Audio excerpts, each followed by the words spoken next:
Good afternoon, everyone. Thank you so much for joining us. We are happy to have you on this great afternoon. We hope that your day has gone great so far as your second day of virtual learning and now for some great professional development. My name is John Shoemaker from the Department of Educational Technology, and I'm here with my great friend and buddy, Tanya Avrith. And she is going to be sharing some information on Hyperdocs. And some of you may or may not have ever heard of Hyperdocs. So please feel free to listen along and learn what it is. It's basically a great level up to Google Docs. So again, my name is John Shoemaker from Educational Technology. Please feel free to reach out to me. And Tanya, do you want to go through just a short intro on yourself? Yeah, absolutely. So hi, everybody. My name is Tanya Avrith, and I'm actually a South Florida native. I live in Palm Beach County, but I work at Adobe as their education evangelist. I'm also the co-author of the Google Infused Classroom with Holly Clark. And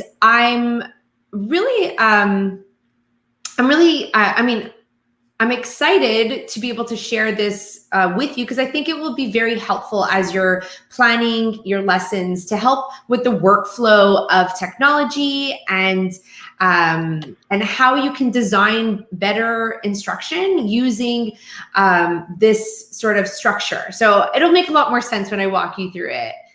Awesome. Tanya, if you want to share your screen, I'll pop it up there and we'll get started. Yeah, you got it. So let me just do that. Yep. Perfect. There you go, Tanya. Take it away. So we're going to be talking a little bit about designing digital instruction in a remote classroom.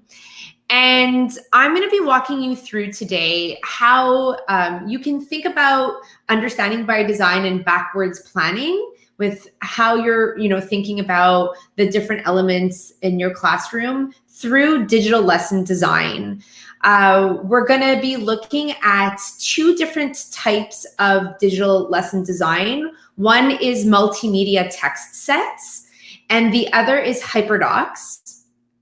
And then what I'm going to do is I'm going to focus in on I think it's about 3 tools that we're going to kind of dive a little deeper and that I'm going to share some tips and tricks of how you can amplify your classroom. So this will be a really handy webinar as you're thinking about how you can kind of, I don't even want to say flip your instruction, but maybe like clone yourself and provide opportunities for students to make their thinking visible. So I'm also going to be sharing at the end some really great resources from my friend Lisa Highfill and the Hyperdocs girls that they've curated at their district. So you're going to leave here with goodies. So super excited to be able to share that with you.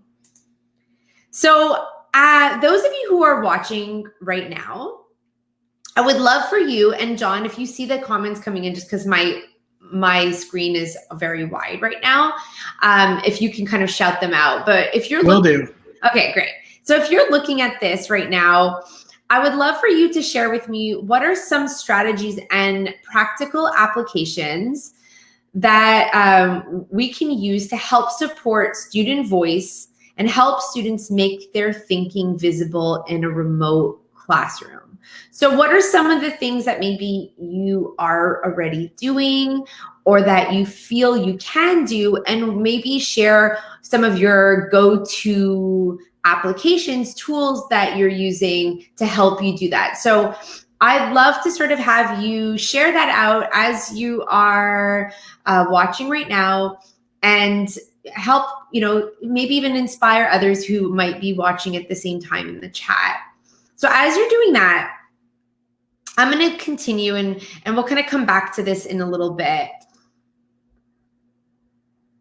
So one of the things that I think is a really powerful strategy. And it's interesting because I literally just had this conversation with my son's teacher. She was teaching this morning, and I could hear her kind of in the background because my son's been working at the kitchen table.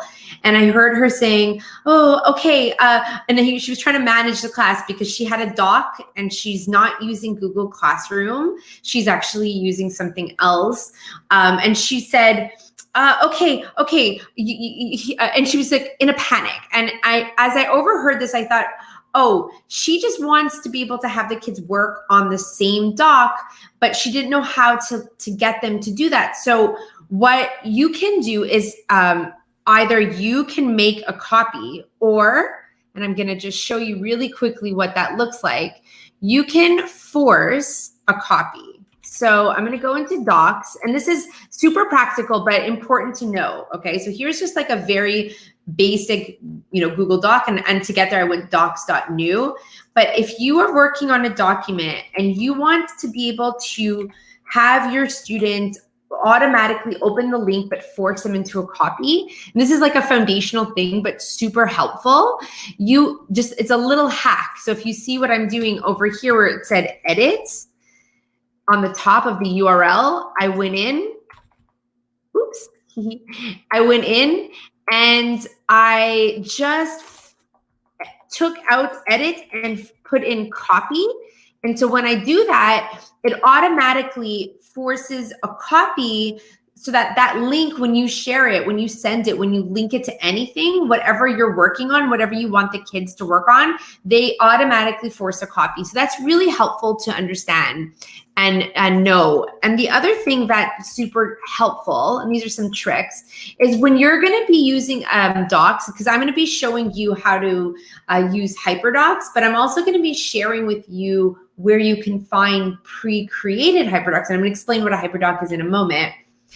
When you want to make a copy of one, you just go under file, and it'll be like view only, but this should be available, and it'll say make a copy. And this then lets you duplicate a document that we're working on. So in case you didn't know that comes in handy when you're working on Google Docs. And you're going to be getting all of my resources. So these links that I'm sharing right now, right over here, there's this really great link over here. And if you're not familiar with Google Docs, I have a link in there, and this is the teachercenter.withgoogle.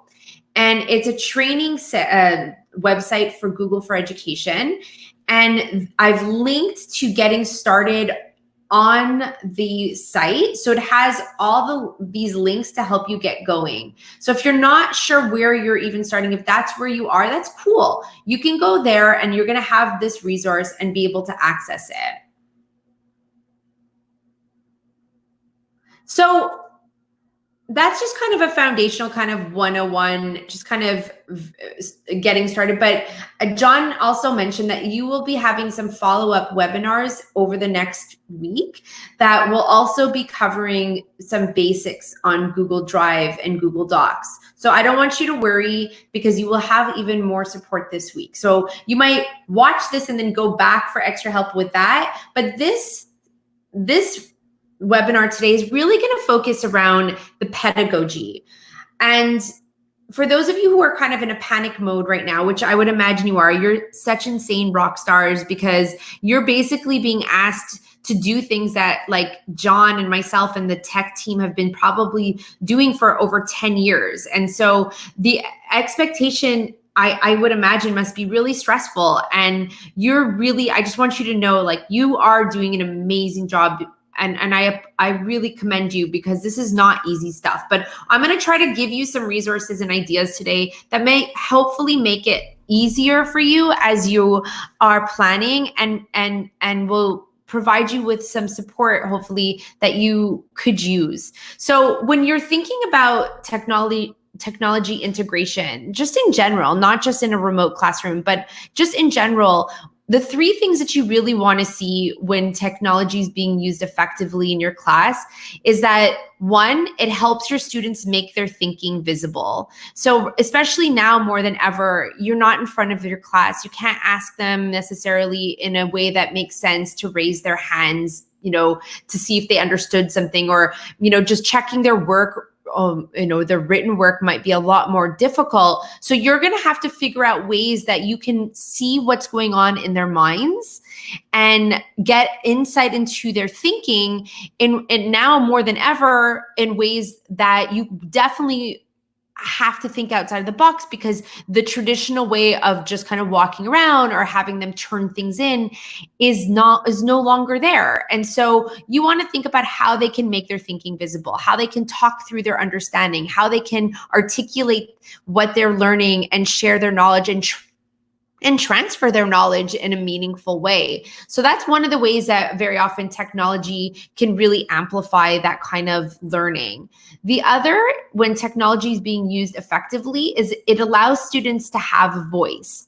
And I always say this, but now even more so, right? Very often in our classes, we'll ask our students, we'll ask them, we'll ask them a question and we'll say like, who knows? And very often it's the first 3 kids who developmentally are more mature, or whose, English is their first language, who can raise their hands the fastest, who can process the information. And so we're not necessarily hearing from every learner in our class. So this is a great opportunity to use technology in a remote classroom, especially because if you're using technology and you're amplifying your lessons, and I'm going to share some ideas with you after, and you have it as like a back channel, you can really now hear from every learner in your class. And you can also provide students with that agency, because student voice is also about agency, for them to be able to articulate their understanding once you get more comfortable using technology or a modality that really resonates well with the type of learner that they are. And finally, when we are using technology effectively, we are really empowering students to share their work. And now, obviously that's really important as they're able to share their work with you, but it's really powerful when students are able to share their work with each other, to be able to give feedback, to be able to learn from each other, to be able to post something and see that it could be done in a different way, not just from the teacher, but from their peers. And inevitably, the power of technology, once you get really comfortable, when you're able to push learning and push your curriculum further, is providing students with an opportunity to have a global community that they can share in. And so that's like taking it even further, but those are the possibilities with effective technology integration. So the pedagogy that we always come back to when we're thinking about how we're designing instruction effectively, both in person or in a remote classroom, is no different than anything that you've been taught before. I use understanding by design, which is a framework that really looks at how you can use how you're planning with the end in mind. And it's always about thinking, and this is stuff that I'm sure your lessons and all the things that you use will often do, right? But it's how are you thinking about your learning objectives, your goals, the standards, the things that you want to hit, and how are you designing backwards to make sure that your students are able to articulate their understanding and their learning, and that they're able to be able to reach those goals with you. And so the way that I often will design my instruction is I will often make sure that these 4 elements are part of my day-to-day pedagogy. And those include formative assessments, differentiated instruction, demonstrations of learning, curation and reflection. So formative assessments, as in checks for understanding, assessment for learning, making sure that there are quick checks along the way so that I know if my students understand, and I can make those adjustments as needed so that I'm constantly in tune with where they are in their learning process. Once I have an understanding of where they are, like I'll do a formative assessment very early on, a check for understanding at the beginning of a lesson, I'm able then to see, okay, and you get to know your kids. Obviously, these are your students. I can then group them. I can provide them with more scaffolding, and I can design this through my Hyperdoc. And I'm going to show you what I mean by that. So I can provide opportunities for differentiation in my classroom with technology or assistive technology if needed, through my understanding of where my learners are. Once I am able to do that, and I have provided them with opportunities to explore, to be able to understand, maybe they're going to watch some videos, they're going to be able to look through some resources. At that point, I want them to apply their learning. And when I am getting them to apply their learning, these are demonstrations of learning. And I get my kids to create.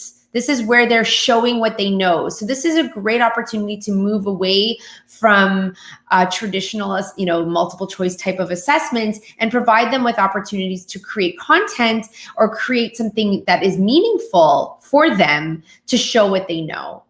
And at that point, and this doesn't necessarily mean it has to be at the end, I'm also teaching them some skills around how to curate and reflect.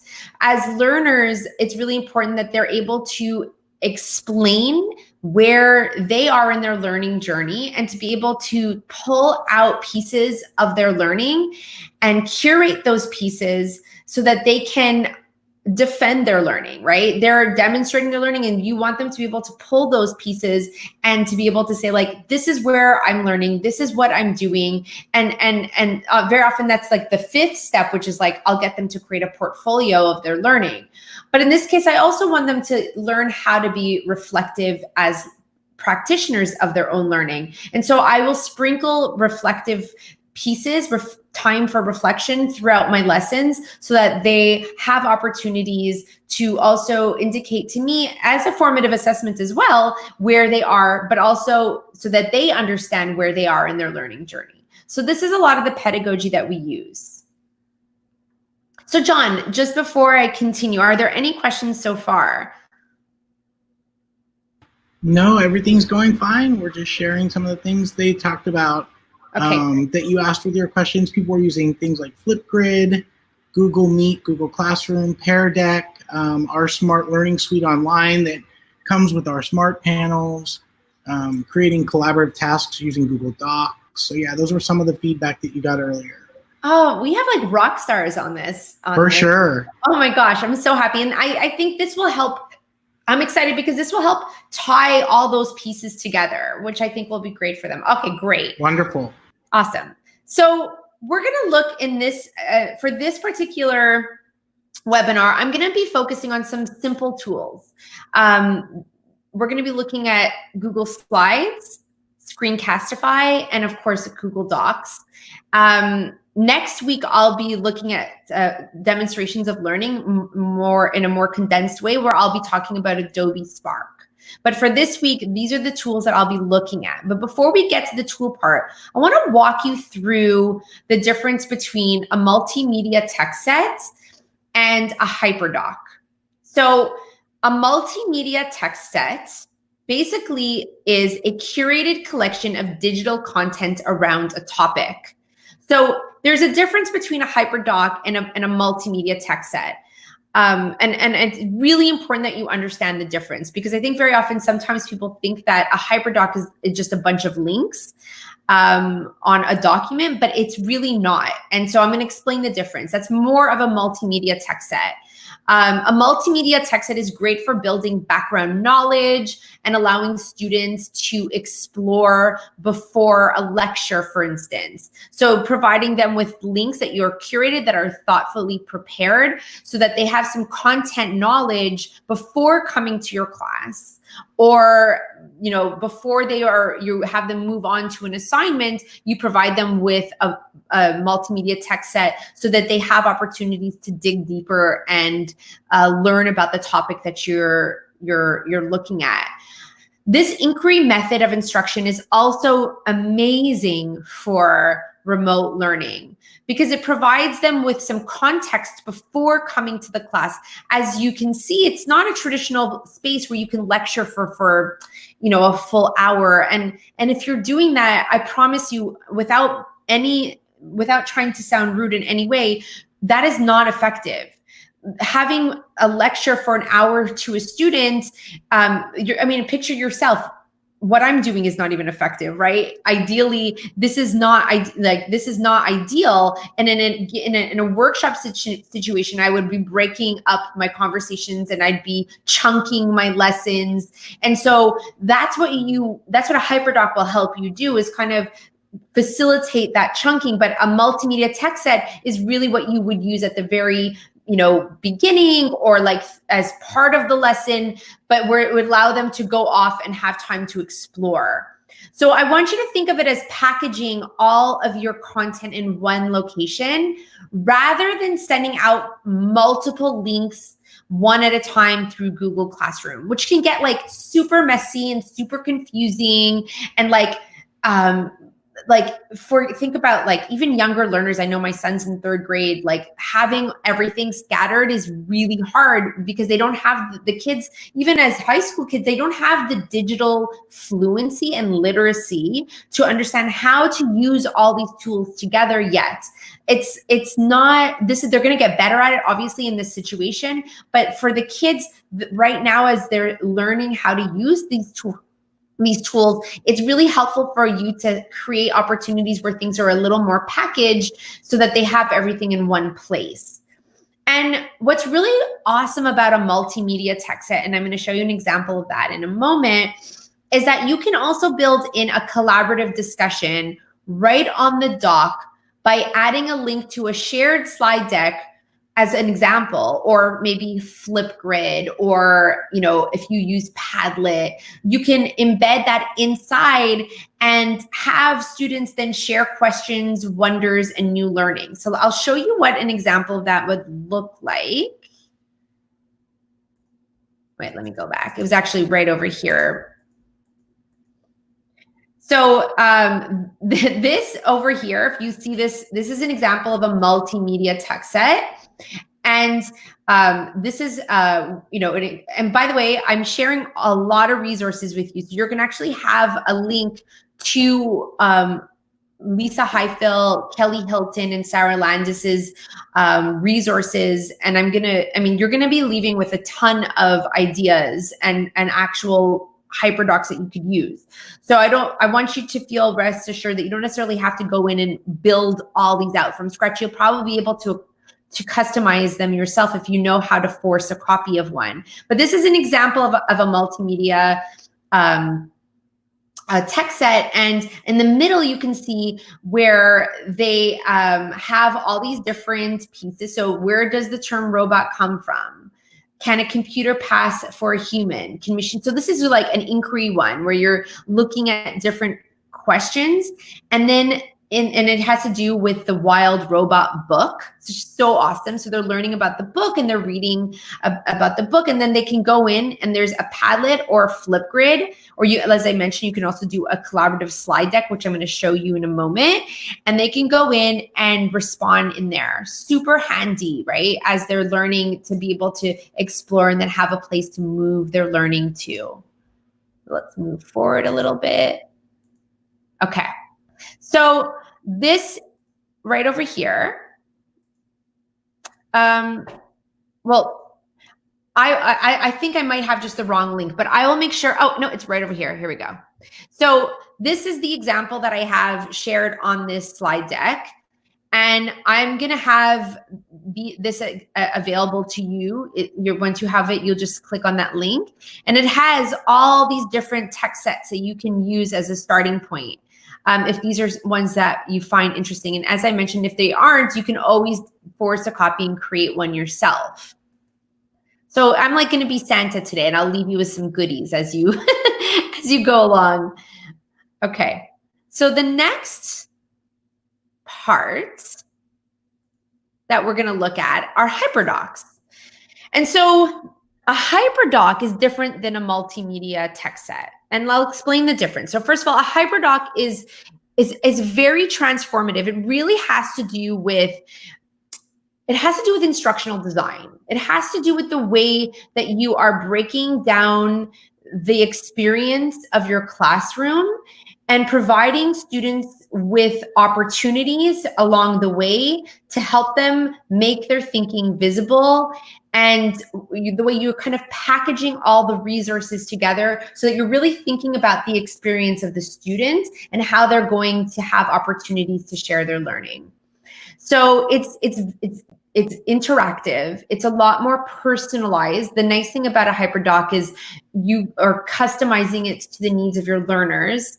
It's meant to be engaging and interesting, and it's a tool to help facilitate student creativity and collaboration. A Hyperdoc is not a substitution for a worksheet. It's really important that I emphasize that. It's not a digital worksheet.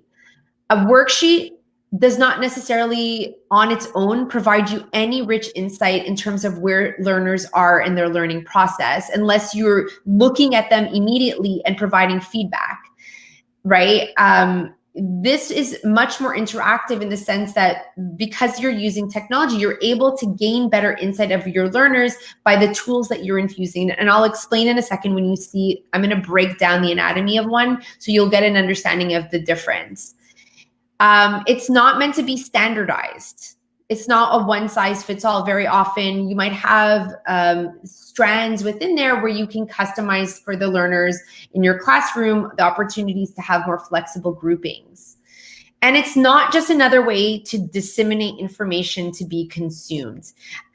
So it's really important to understand that, like, this is meant to be something that kids are using to create as well. It's facilitating the creation process.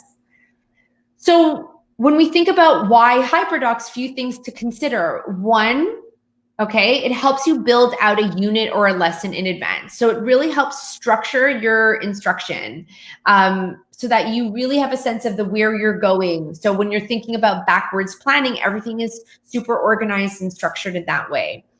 It allows you to really think about the components of a good lesson design, right? So I often will use Engage. I can't help it. It's just the way my brain thinks, right? But and I think it's something that you, correct me if I'm wrong, John, but this is something that you use at Palm Beach, the Engage, Explore, Explain, Apply, kind of reflect, share, extend model, that kind of like 5E. Yeah, there are some groups that are using that for sure in the curriculum areas. Yep. Yeah, it's a great curriculum model. You engage your lesson, you have kids explore on the topic, you have a place for explanations, either they're explaining or perhaps this is where you give further explanation. And then that's where you have the kids applying their learning, reflecting on their learning, sharing and extending. It's a really great way of thinking about how you can backwards design your lesson. It encourages students to be independent, which is so necessary right now, considering that you can't be there with them. So I've used Hyperdocs with kindergartners without, like, I'm not exaggerating. So it really provides them with the scaffolding that they need. It could be really, it's meant to be engaging in the way that it's packaged. You can make your lessons more interesting. You can have flexible lesson design templates, which I'm going to share with you. The teacher can be freed up to be working with small groups, and in a remote classroom that works really well because you can meet, I don't know, like if you are able to break up into groups and meet, but you can then figure out how you can meet, quote unquote, with your smaller groups. Maybe it's through the Hyperdoc design. It integrates a variety of digital media. Students can work at their own pace. It allows students to differentiate and give student choice, and it allows you to flip your instruction. And so these are all things that are super necessary now, especially when you have been forced to teach in a blended environment, well, not even blended, in a real online environment.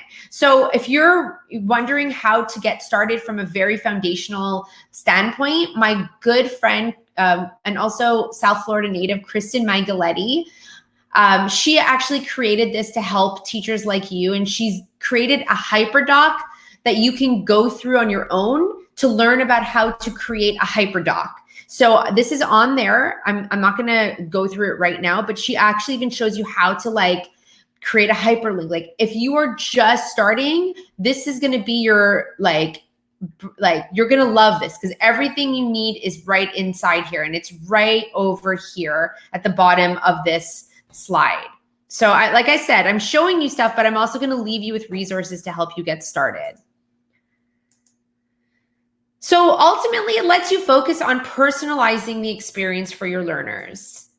And so I wanted to kind of show you what that looked like versus the traditional lesson plan. So this is a lesson plan that I created using Understanding by Design framework, where I have my student objectives, my performance tasks, the evidence, and my learning plan. I have my materials and how I'm going to differentiate.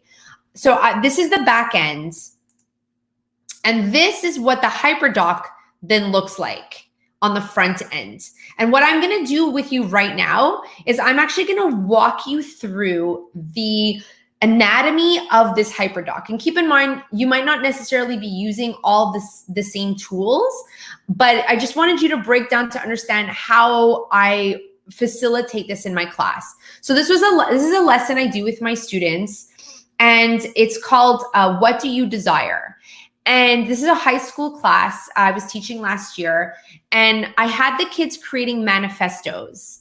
But I didn't just get them to create a manifesto. I worked them through thinking processes before they got to the place where they were actually going to apply their learning. I didn't even talk about what a manifesto was until like the 4th class. So this whole lesson was not one class. This was probably 1, 2, 3, 4, like a week's worth, like 5 to 7 days worth of learning, but in the way that it was scaffolded in 50-minute increments of periods. So first, the students will watch a video. So this video is Alan Watts' What Do You Desire?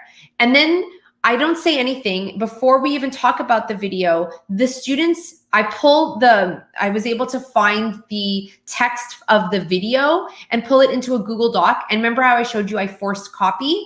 I had forced a copy. So let me show you. I had forced a copy of the text. So it made them force them into a copy. And I showed you how I did that. I just edited that into edit, from edit to copy. And then all of the words from the video showed up.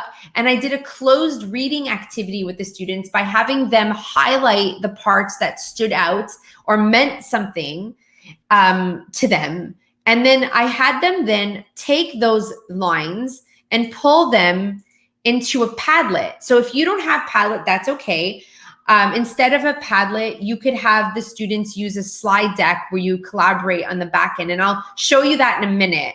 But I have them basically pulling out those important parts. And then from there, we were able to then discuss. So if you were using like Google Meet at that point, they would have worked through those different pieces, and then they would have highlighted the pieces and pulled out the most important parts. And then that point in a class setting, you could have a discussion, maybe have them answer, like pull those pieces out, look through them in the shared place, either the Padlet or the slide deck, and talk about the video that you just watched. And so that itself was probably 40 minutes that we were having that conversation.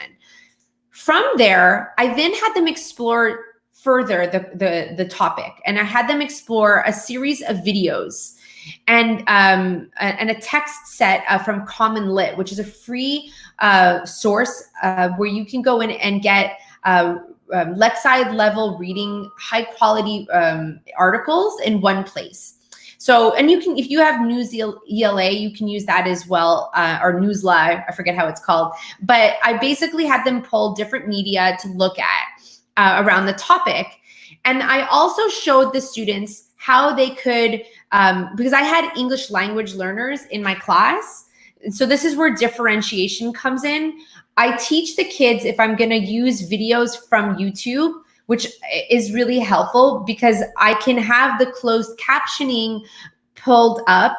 But what's really cool is I teach the kids how to go in and change the subtitles based on the language that they might need. So I don't know if you are language learners, but this is something that I do a lot